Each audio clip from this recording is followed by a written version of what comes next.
Ginmarkahan han 12 anyos nga atleta han Borongan City ang ngaran nakasaysayan han Ivraa 2026. Mahumani hakuton in duha nga gold medal para ang iya dibisyon.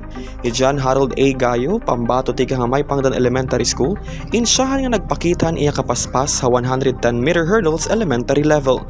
Natampos ni Gayo ang finish line hasulod lahan 18.31 seconds, kundiin sinundan naman hiyahan pambatohan Leyte nga Aaron James Dinglasa nga nakakuhay 19.01 seconds. Samtang ikinatulo naman ni Mark Christopher Corpinti kang Tacloban City. Diri la hurdles natapos ang pamayagpag ni Gayo. Nakuha gihapon niya ang atensyon ng bugos nga sports complex, matiman niya sungkito na niya ikaduha nga gold medal ha triple jump category. Ipinakitan batanon nga atleta ang iya pambihira nga kusog nga abilidad habot nga handako nga pressure ha track and field. Didan pakipaghimang rawan ST News ang athletics team sa Borongan, iginpahayag ni Gayon iya sobrang nga kalipay nga nairepresentar niya ang syudad nga nag-uli hinduha nga gold medal. Sumalap ha iya inuulos nga nagpapasalamat nga nalilipay nga naging sulit ang iya paniguro kapag ensayo sa kubhan pira ka bulan. Masaya po at nakagawa po ang gold na Ibra 2026 sa ulit naman trade na training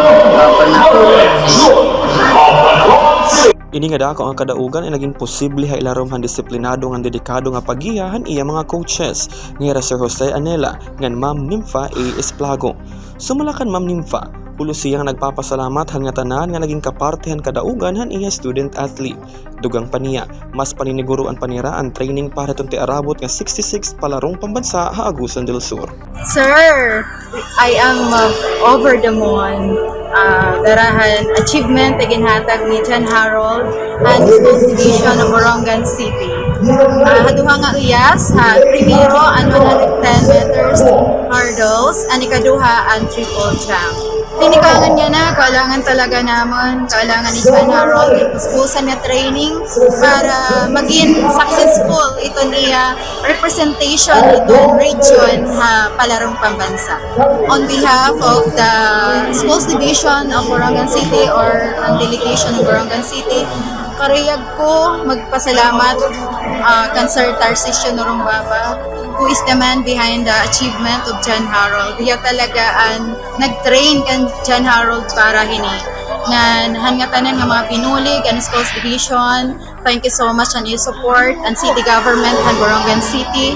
And of course, to my good coach, Sir Jose Anela, thank you so much. Let's hope na lang maging successful pa si John Harold dito darawan niya palarong pambansa. Ini nga kadaugan ay nagpapamatuod han kusog nga abilidad han mga atleta han Borongan. Tikang dire syudad han Baybay.